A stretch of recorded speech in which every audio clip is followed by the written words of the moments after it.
Beyond the Gates spoilers indicate a preemption alert is in order, as the week of June 30th, July 4th will be reruns. The new CBS soap will rebroadcast the episodes that premiered the first week the show aired. As such, BTG viewers will have to wait 5 days before some fresh new episodes are dropped. The daytime drama released its preview for the week of July 14 to 11, so from the looks of it, it'll be worth the wait. One interesting insight is that Hayley Hamilton and Leslie Thomas will stumble into each other's orbits.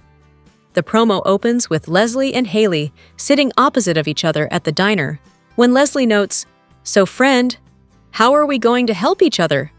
Hayley will look on with a grin. So will these two become friends and allies? What kind of scheme will they concoct to get back at the Dupree family? Only time will tell. Across town, Jacob Hawthorne and Bradley "Smitty" Smith are seen during the next clip. At the police station, Smitty tells his fellow in-law that he's found a link between Vernon Dupree and Detective Marcel Malone. During the Friday, June 27th episode, fans saw Randy Parker attempt to unalive Kenneth at Joey Armstrong's casino. Martin Richardson lured him there, promising he'd get his $100,000 payoff to keep quiet about that traumatic night 2 years ago. While Kenneth may officially be out of the picture, this doesn't mean Martin's secret will remain under wraps. There's a good chance that Smitty and Jacob are the ones to blow this out in the wide open, so fans will have to tune in to see how it'll all unfold. Speaking of Vernon, he's in the next clip of the Beyond the Gates preview for the week of July 7 to 11. He'll be enjoying a meal at the country club with Dani when she asks him if Martin is the reason he's so bothered. What will he tell her? Over to Dani's daughter, Naomi Hawthorne is shown at the hospital during the preview. She'll be on the phone with Jacob as she frantically tells him that he needs to join her right away, as it's an emergency. Who's at the hospital, and could this be Bill Hamilton? He recently suffered a stroke, so it's hard not to think he may have a relapse. As the promo progresses, the next scene is one with Joey and Randy. The casino owner and his right-hand man seem to be having an intense conversation when Doug McBride walks in. Immediately, the surgeon states, "What the heck?" A scene then quickly flashes to Joey grabbing a gun off the table, and then to a clip of Vanessa McBride. She'll be at the bar with Doug by her side when she asks Randy, "Are you afraid of Joey?" To which the man replies, "Terrified." Over to Eva Thomas and Catherine, Kat Richardson. The two sisters will get into a massive confrontation during the week of July 7 to 11. In the BTG promo, Eva tells Kat that she's a spoiled, selfish little beach, while Kat retorts back, "Is that the best you've got?"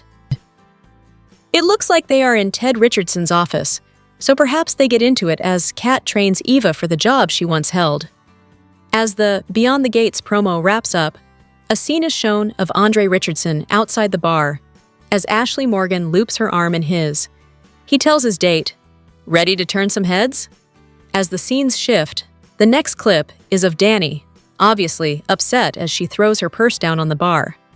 The camera pans to show Andre and Ashley holding hands at a table as Dani glares at them. They notice her, noticing them. Andre and Ashley will end up going out on their date, but it may not end the way either had hoped. Beyond the Gates spoilers remind fans that heck hath no fury like Dani Dupree scorn. Fans witnessed Dani's meltdown when Bill chose Hayley over her. So what kind of damage is in store for Andre and Ashley in the days and weeks ahead in light of this betrayal? We begin in the back room at Joey's casino, where Martin is nervously arriving to meet with the blackmailing busboy. Bill enters seconds later, insisting that Martin is doing more harm than good by getting his own hands dirty. "It's best that we stick to our plan," he says, demanding that Martin stand down. The congressman eventually agrees, but Joey isn't convinced. "Think the kid'll behave?" he asks Bill. With Martin out of the room, Bill and Joey bond over being titans of their own shady industries, with Joey offering Bill a position as his new partner if he ever decides to change careers. Joey then summons Randy for an important mission, though he senses some hesitation in his henchman's voice. Meanwhile, Martin returns to the country club, where he stalks the busboy within an inch of his life. Unfortunately, an ill-timed encounter with Diego throws Martin off his path.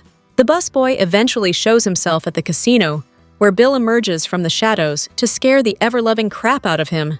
"You can call me the Fixer.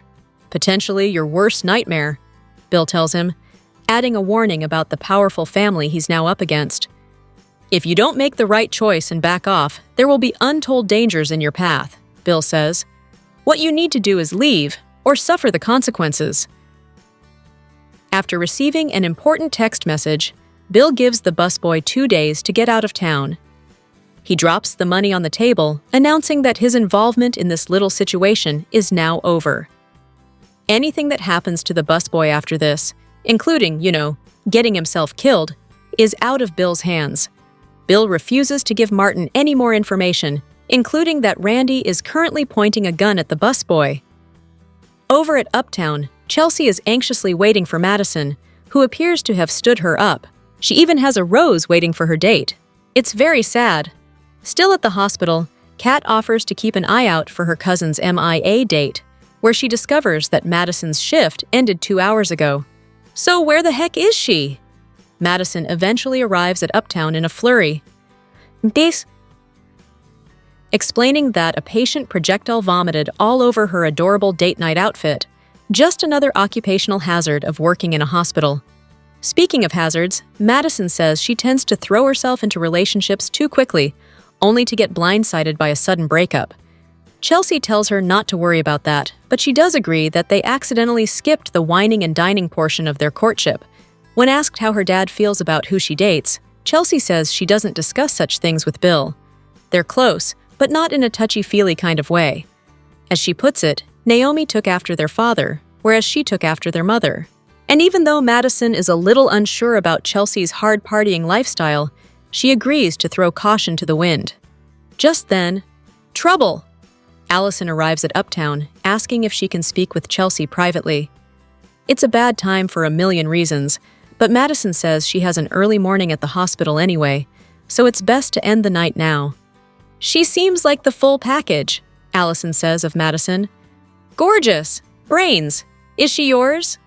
Allison then apologizes, as Chelsea's dating life is really none of her business. Allison also explains that she only backed away from Chelsea because her husband Craig gave her an ultimatum: give up Chelsea or lose him forever. She chose the former in order to save her marriage, but things have changed since then. Chelsea doesn't know what to think, especially when Allison mentions Craig's temper. She also doesn't know how to respond when Allison says she wants to pick up where they left off. But she'd better think of something quickly, because Madison is watching from the doorway. Meanwhile, Leslie is drowning her sorrows in a tall glass of soda at Orphe Jean's, where she's joined by Eva, who's very surprised by her mother's dinner invitation. "It's not easy being the town pariah," Leslie confesses. "The truth is, Eva, I'm lonely."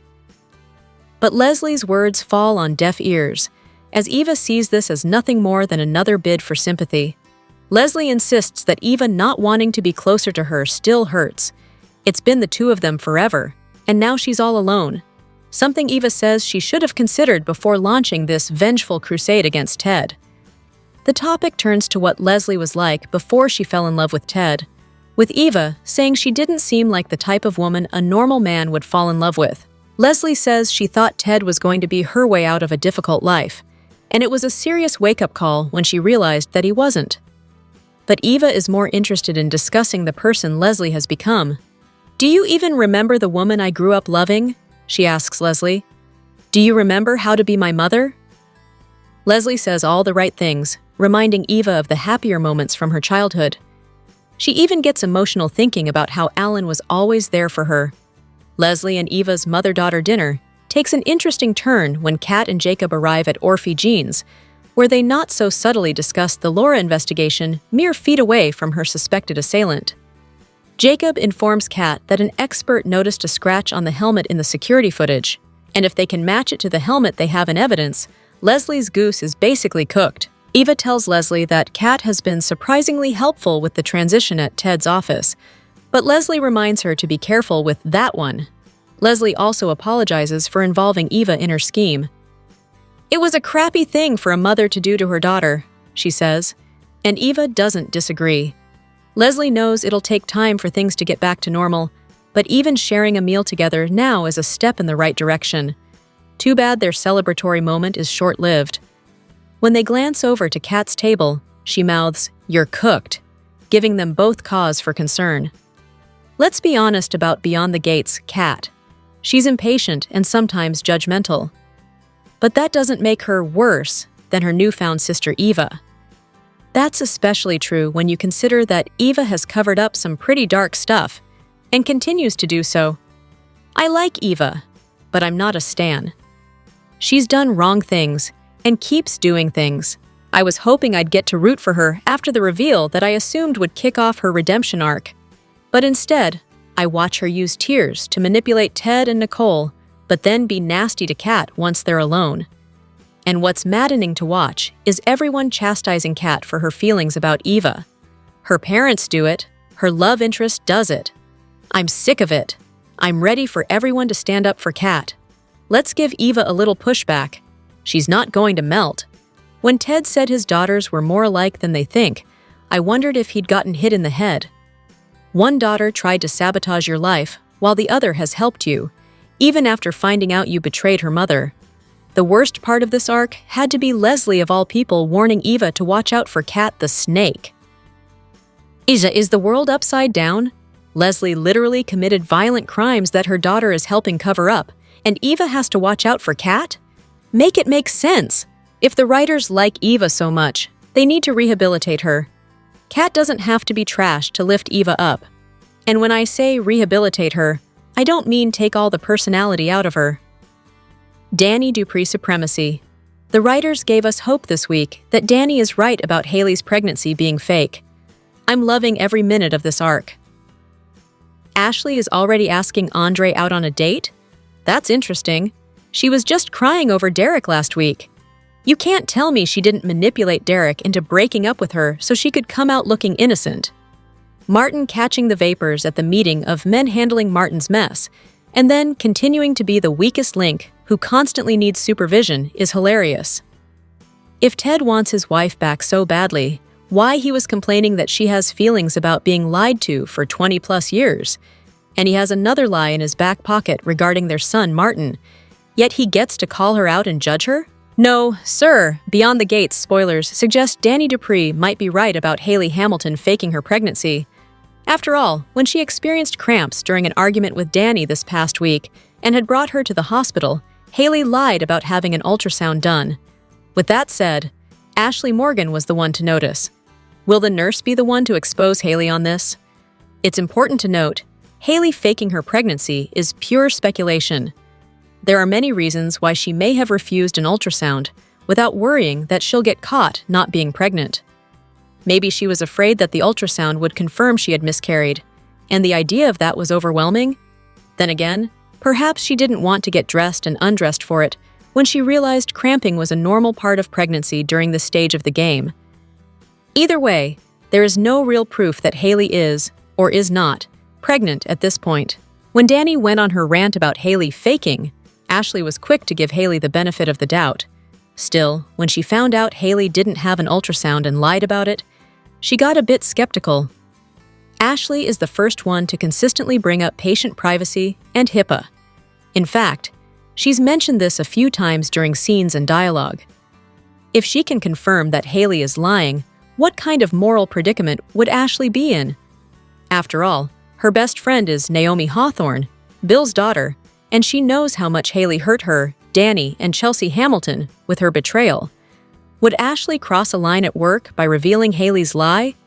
She'd be kissing her nurse's job goodbye if she does so. Would Ashley expose Hayley's fake pregnancy or keep it to herself? Comment below. Check out the popular CBS soap daily for your dose of Fairmont Crest drama. And visit this site often for the most up-to-date, Beyond the Gates news and spoilers. Whether fans love to hate Dana Leslie Thomas or just can't look away, one thing is certain. Trisha Mann Grant delivers scene-stealing performances every week on Beyond the Gates. Since the series premiered in February, Grant has become a standout with her layered, unpredictable portrayal of one of daytime's most compelling villains. In this exclusive sit-down, Trisha Mann Grant opens up about her role on Beyond the Gates, how viewers have reacted to her multi-faced character, and her real-life journey. She talks about her son's personal challenges, her career in TV and film, and the inspiration behind her book and talk show.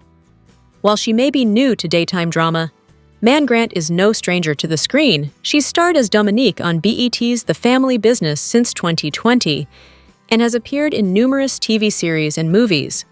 Off-screen, she's a devoted wife to singer Tony Grant and proud mom to 2 children, Dina and Daniel. Grant is also the author of the inspirational book Amazing Testimonies, available on Amazon, and she's the creator and host of Man Talk, a unique talk show designed to give men a platform to share their honest views on relationships, women, and bridging the gender divide.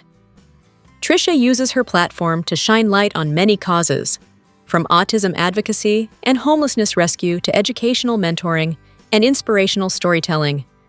As Dana Leslie Thomas, Grant portrays a master manipulator with multiple aliases and agendas. From running Nicole's assistant off the road to posing as Sherry and staging a rooftop suicide scare, Dana has woven a web of deceit around Nicole, Ted, and their daughter Eva. She pressured Eva into revealing that Ted is her biological father, blackmailed Ted for $50,000, and locked Eva in a closet at his anniversary party to keep her from backing out. When the secret exploded, Dana reveled in the chaos, even kicking Eva out for betraying her. As Lulu, she snuck into Laura's hospital room and tampered with her IV. Now, she's playing a dangerous game of cat and mouse with Kat and Jacob as they investigate Laura's suspicious accident. Martin couldn't sit still. He wanted to be in the payoff of the bigoted busboy he first encountered 2 years ago.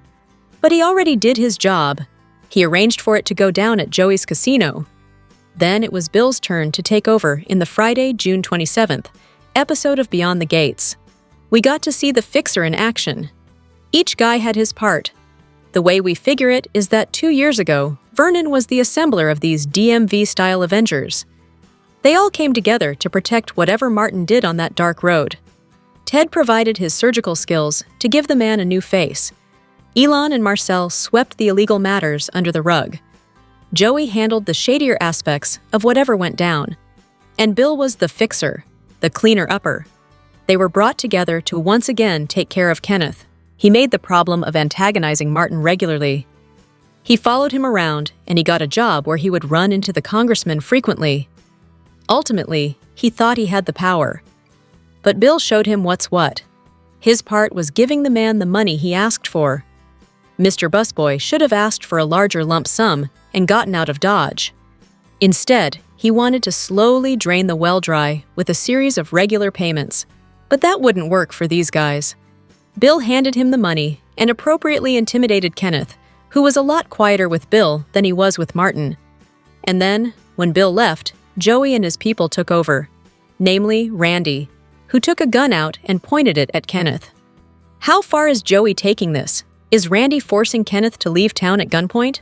Or did Joey ask him to do something worse and more illegal than anything else they could do? What did you think of the Fixer? How about Eva's and Leslie's conversation at Orphe Jeans? Plus, Jacob filled Junior Detective Cat in on a development. And did Chelsea and Madison just become a triangle? Let us know your thoughts in the comments.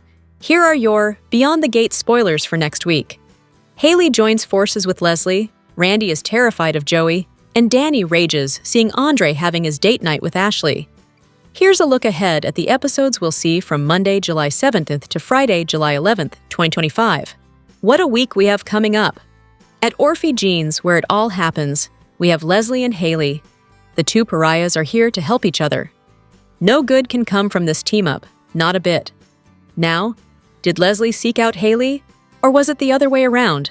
Our favorite reporter, Smitty, heads to the local police station to speak with Detective Jacob Hawthorne and, in hushed tones, informs him that he may have discovered a connection between corrupt cop Detective Marcel Malone and Senator Vernon Dupree. This won't bode well for the digging that follows. Despite being family, Smitty is in danger if he can't be controlled. At the Fairmont Crest Country Club, Dani can see that Vernon is distracted and asks him straight out, "Is what's both jarring you got anything to do with Martin?" Vernon is the master of deflection, but can he dissuade Dani from asking too many follow-up questions? Naomi calls her husband Jacob from outside a room at Garland Memorial Hospital. Naomi tells Jacob to come right away and that there has been an emergency. What would have Naomi called Jacob distressed like this? Is it Bill with a complication from his earlier stroke? Or is it something related to one of the cases Jacob is working on? His father and partner are both caught up in some heavy stuff right now, and one may have become collateral damage. Randy pulled a gun on Kenneth at the casino to end Friday, June 27th's episode. And we see him in the back room of the casino handing the cash bag that Kenneth was given back to Joey. Just as Joey reaches down and takes the gun that he had given to Randy back, Doug walks in and says, "What the hell is going on here?" "Yes, Doug, what does it look like?" "You'll need to talk with your day one." Our favorite couple, Vanessa and Doug, are at Uptown, talking with Doug's day one buddy, Randy Parker. The conversation must be about what Doug walked in on at the casino, and Vanessa asks Randy if he is scared of Joey. Randy's reply is both simple and scary. He says he is terrified. Joey is capable of many things, and making people just disappear is just one of them. Once again, sisters Kat and Eva are at it again, this time having heated words at the clinic where Ted has employed Eva to take over from his daughter Kat. Eva calls Kat a bitch, a scheming one at that, and Kat just says, "Is that all you have got?" Kat is driven to take down Leslie and, if possible, remove Eva from having any involvement with her family ever again. It's date night on Beyond the Gates, 18. Ashley and Andre are dressed to impress, and as they are about to enter Uptown, Andre says to Ashley, "Are you ready to turn some heads?" Turning heads for sure and almost getting yours ripped off is where it looks like it's headed. As they are sitting down hand in hand, who walks in? Dani Dupree takes one look at the happy pair and loses it.